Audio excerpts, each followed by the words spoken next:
Selamat siang Mbak Indah. Siang Mas. Wah ini kayaknya lagi good mood ini senyum-senyum Iya. dari sini.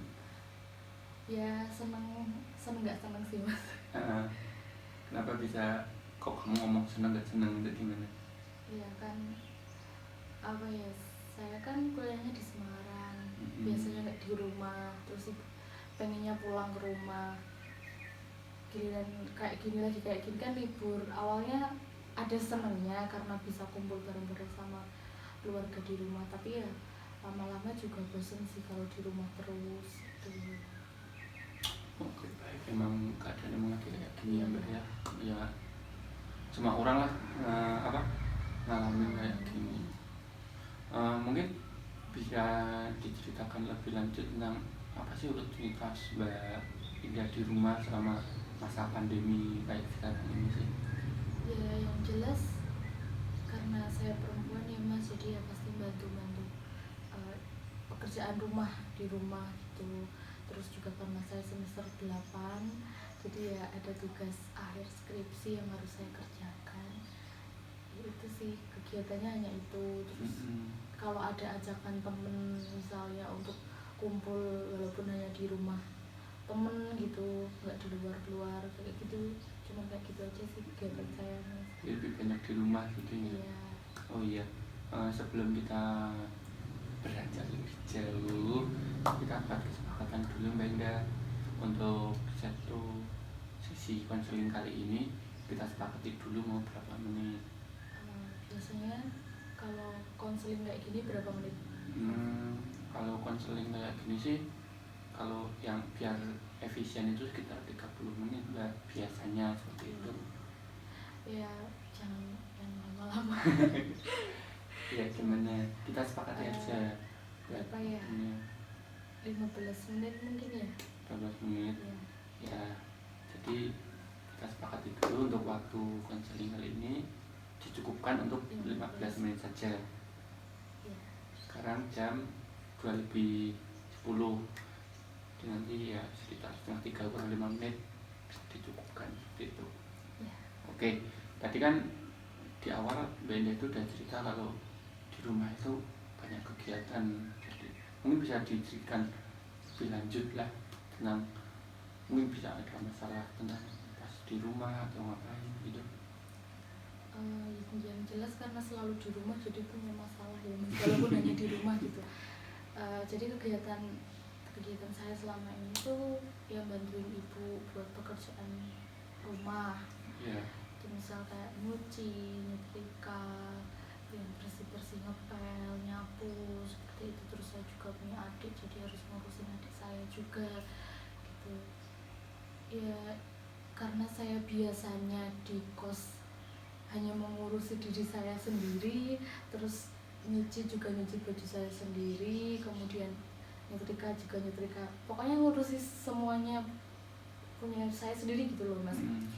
Terus juga kalau bersih-bersih kos yang luasnya nggak seberapa kan juga mudah lah ya Mas gitu kan. Jadi ya ngerasain capek gitu, jadinya tuh kalau habis bersih-bersih rumah, habis nyuci, ngepel, nyetrika gitu suka capek, jadinya tuh saya pasti rebahan, terus HP-an, biasalah buka sosmed gitu, nanti ketiduran juga kayak gitu, jadinya tuh skripsi saya tuh nggak berproses gitu. Nanti belum ada ajakan dari temen kayak gitu Mas, jadi masalahnya seperti itu. Skripsi saya nggak ada perkembangannya. Dan kata lain, di satu sisi ada tanggung jawab di rumah untuk bantu-bantu, di satu sisi juga pengen main, juga punya tanggungan skripsi yang harus segera diselesaikan. Sekarang semester berapa? Semester 8. Baru 8 nggak apa-apa. Ya kan pengennya yang normal. Tapi kok lagi kayak gini ya jadinya nggak normal. Jadi lebih dari 8 semester gitu. Terus kalau dengan keadaan yang seperti itu tadi, solusi dari Mbak Indah untuk ya gampangnya itu Mbak Indah itu membuat kayak itu loh, apa sih namanya, yang buat prioritas gitu loh Mbak.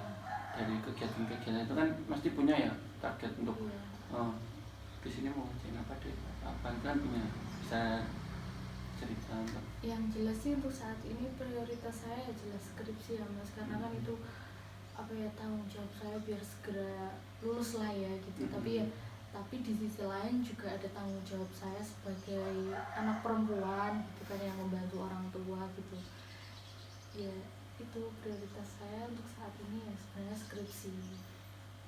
Jadi tetap yang paling utama dikejar itu target untuk cepat nyalain skripsi. Terus ada nggak sih hambatan apa sih yang buat ganjil untuk Mbak Indah itu mencapai itu gitu loh? Target kan buat nyelesain skripsi, kan pasti ada hambatan nih yang ganggu, masalah apa deh gitu. Ya itu sih karena saya kecapean ya Mas, maksudnya apa ya, nggak bisa ngatur waktu. Kadang kan kalau udah rebahan, ya salah saya juga sih, kadang kalau udah rebahan itu ya udah keterusan gitu, jadinya skripsinya lupa, terus nanti kalau ada temen skripsinya lupa gitu kan ya. Kayak gitu pengennya sih balik ke Semarang ya biar bisa fokus gitu sama skripsi saya. Terus juga kan kalau di rumah itu, kalau misalnya gini deh, kalau misalnya di kos kan enak ya, bisa sharing-sharing sama temen tentang skripsi ya, kayak gitu kan. Kalau di rumah kan temen-temennya kan belum pasti yang apa ya, misalnya satu jurusan apa ya, itu frekuensi iya belum, udah beda gitu loh Mas. Jadi jurusannya udah beda, jadi kalau ketemu saling bahas-bahas juga kadang beda gitu. Terus ya kalau di Semarang tuh enaknya bisa ketemu temen-temen, jadi bisa tanya-tanya. Kalau di rumah kan susah sinyal juga gitu.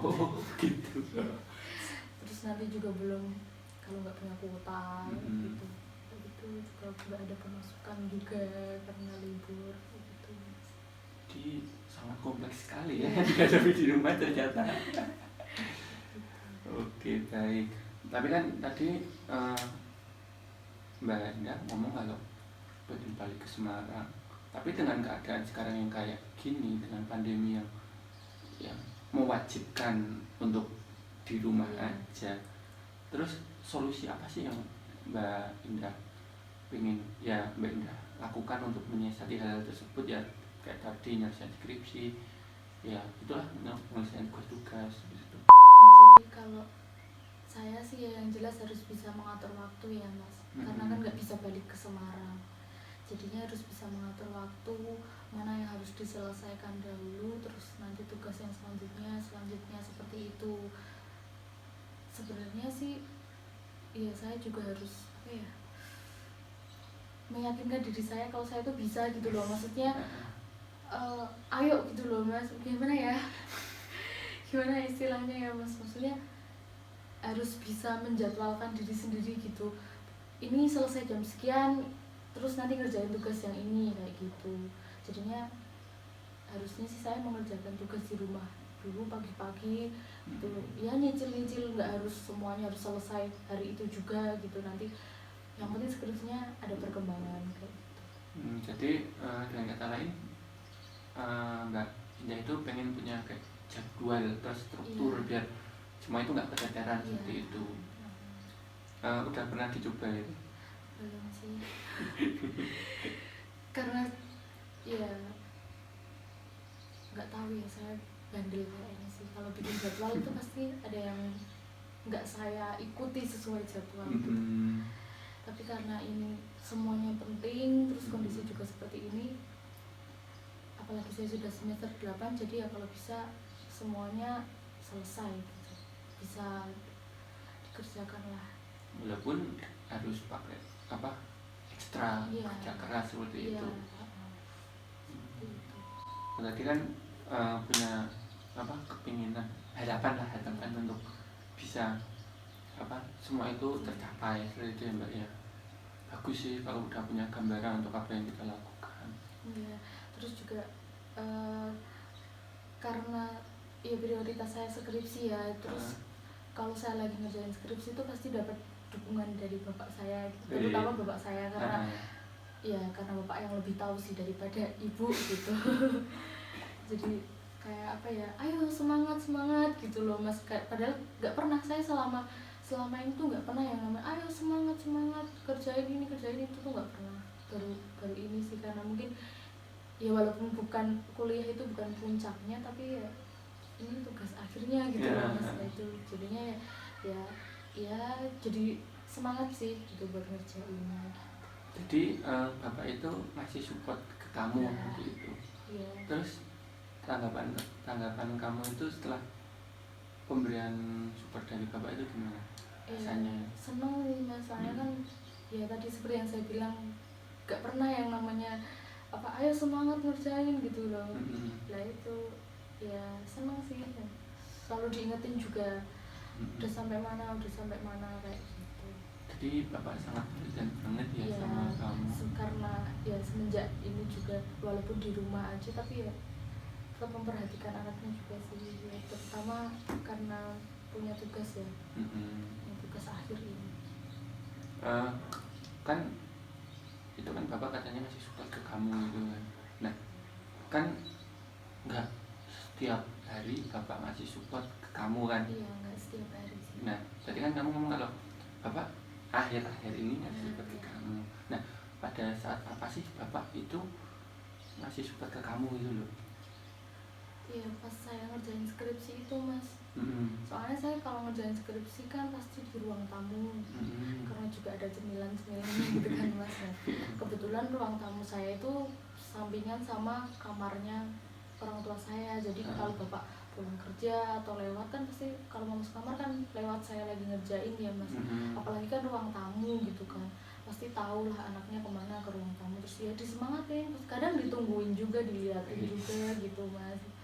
Kadang ditanya apa ada punya kuota enggak kayak gitu, nanti dibeliin kayak gitu mas. Jadi itu termasuk ya mendukung saya gitu, apa ya, menyemangati saya gitu. Jadi saya juga semangat untuk itu. Jadi lebih ngerasa dianggap ya kalau anaknya ini dan berjuang menjadi skripsi gitu. Jadinya orang tua juga lihat juga, misalnya lihat anaknya juga berusaha, jadi kan orang tua juga seneng kan mas gitu. Kayak gitu. Walaupun tadi di awal kamu ngomong kalau ada apa tugas rumah yang iya ada senangnya juga sih gitu, karena didukung orang tua. Jadi siasat kamu nih biar ya kan harapan kamu kan jelas dapat support dari orang tua, terutama bapak kayak kemarin ya. Apa sih hal yang mungkin bisa berdampak positif ke bapak agar bapak itu tetap ngasih support ke kamu gitu loh? Kan kalau dikasih support kamu semangat ngerjain skripsi kelar gitu kan. Ya biar bapak selalu support saya gitu. Strategi apa gitu? Kalau dari saya sih nurut aja ya mas. Misalnya kalau bapak bilang ayo dikerjain gini kan ya nurut aja gitu. Soalnya kan itu juga penting, skripsinya kan juga penting, apalagi kan yang biayai bapak gitu. Jadinya jangan sampai bayar lagi gitu. Ya kalau misal bapak ngajakin apa-apa atau nyuruh apa-apa ya bukan hanya bapak sih, ibu juga gitu. Jadi ya biar mereka seneng ya nurut aja, bantu-bantu di rumah juga, karena sekarang saya emang lagi ngebut banget sama skripsinya. Bantu-bantu di rumah ya cuma yang ringan-ringan aja gitu. Ya nggak apa-apa sih kalau ringan, bantu cuma sedikit, tapi setelah itu saya ngerjain skripsi terus gitu loh, itu nggak apa-apa, maksudnya mereka nggak protes, karena yang prioritas kan skripsinya walaupun ada tanggung jawab lain gitu. Itu sih mas, yang penting sih nurut aja kalau saya. Bagus, selalu disupport. Jadi ada itu ibaratnya kalau di kerajaan kita itu kayak simbiosis mutualisme gitu ya mbak ya. Memberikan feedback positif ke orang tua juga, kelihatan aktif gitu ya mbak ya. Jadi dapat disimpulkan tadi kan ngomong kalau untuk biar Mbak Indah mendapatkan dukungan dari bapak, terutama bapak ya tadi ya, dengan nurut gitu ya. Apakah hal tersebut akan berjalan dengan efektif dengan hanya untuk hanya nurut aja gitu menurut Mbak Indah? Efektif ya? Iya. Kayak nggak yakin lah. dengan maksudnya nurut kata-kata bapak gitu. Apakah efektif untuk bapak langsung tetap memberikan support ke Mbak Indah gitu? Iya sih, soalnya sejauh ini dengan saya nurut juga tetap tetap ditungguin, disemangatin juga masih sampai saat ini. Tetap berarti. Iya. Jadi kunci biar bapak nyemangatin dan support saya ya itu nurut. Yang penting nurut kuncinya itu. Iya. Apalagi kalau nurut itu kan kadang suka ditanyain kuotanya masih enggak gitu, nanti dikasih uang buat beli kayak gitu, terus uangnya masih enggak ya, walaupun kadang malu juga sih kalau minta gitu loh. Tapi ya butuh. Oke, baik. Jadi setelah dari awal sesi konseling ini juga karena keterbatasan waktu, tadi kan kita sepakati 15 menit dan sekarang udah hampir setengah 3, soalnya kurang 5 menit juga. Kira-kira ini mau dilanjut atau dicukupkan, karena tadi kan Mbak Indah punya masalah tentang pekerjaan di rumah yang menumpuk dan punya target skripsi. Di sisi lain juga Mbak Indah udah punya jawaban atas solusi atas permasalahan itu dengan mendapatkan support dari Bapak dan tahu gimana cara untuk agar Bapak tetap masih support ke Mbak Indah. Saya rasa cukup ya Mas ya. Iya. Ya cukup. Jadi iya. Bisa nggak apa-apa. Enggak coba Masnya aja terusin. Enggak, kalau misal masih belum cukup bisa dilanjutin, kita buat follow up masalah ini. Kan tadi kita ya sesuai kesepakatan aja, soalnya kan tadi ngomong kalau 15 menit, ini kan juga udah jam setengah 3 kurang 5 menit gitu.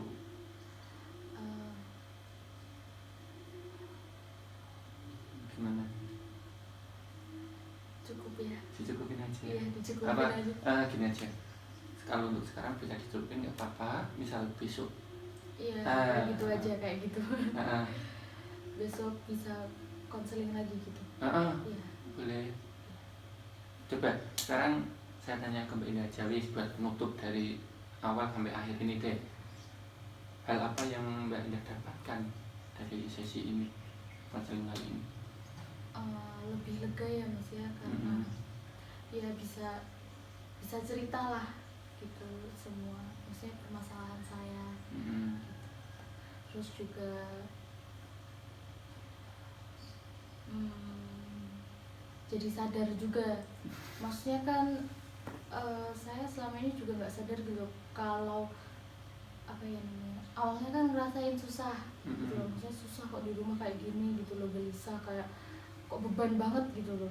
Udah semester 8, banyak tugas, masih suruh ngerjain ini itu gitu ya, walaupun orang lain masih punya tugas yang lebih berat dari saya gitu, tapi saya ngerasa kayak beban banget ini gitu loh Mas. Terus ya karena saya cerita dengan Masnya, jadi kayak tahu ternyata orang tua saya juga ngasih support ke saya gitu loh. Jadi saya juga sadar, karena selama ini saya nggak sadar gitu, ternyata dibalik susah-susahnya kemarin tuh ada senangnya akhir-akhir ini kayak gitu Mas. Itu juga seperti ada dalam Al-Quran ya Mbak ya, pada surat Al-Insyirah ayat 56 yang berbunyi fa'innamal usri yusra, dimana dalam setiap kesusahan pasti ada kemudahan. Jadi walaupun tadi ada tugas rumah soabrok dan punya tanggungan skripsi, alhamdulillah dimudahkan dengan Bapak ngasih support dan perhatian ke Mbak Indah seperti itu. Oh iya ya Mas ya, alhamdulillahnya seperti itu gitu. Jadi ya lega lah. Jadi memang dapat disimpulkan itu, emang kita sebagai muslim itu kehidupannya emang udah ada yang udah ada porsinya masing-masing gitu. Tinggal kita sebagai makhluk Allah ya lakukan dengan berusaha lah semaksimal mungkin seperti itu. Ya benar Mas. Bismillah. Gitu. Yang penting semangat. Ya. ngobrol lagi. Enggak, lagi ngebut, lagi semangatnya. Semangat. Ada tambah lagi Mbak? Mungkin udah ya. Bisa dicukupkan? Ya cukup. Terima kasih karena sudah mau mendengar keluh kesah saya. Sama-sama, dari saya juga terima kasih. Mbak Indah juga udah aktif ini loh, ceritanya banyak banget, semangat banget. Jadi ya terima kasih juga Mbak Indah untuk meluangkan waktu juga. Kalau gitu saya pulang dulu ya Mas ya, besok kalau ada apa saya kesini. Oh boleh, silahkan. Mau diantar? Enggak usah. Mari Mas. Iya, hati-hati Mbak. Waalaikumsalam. Dadah.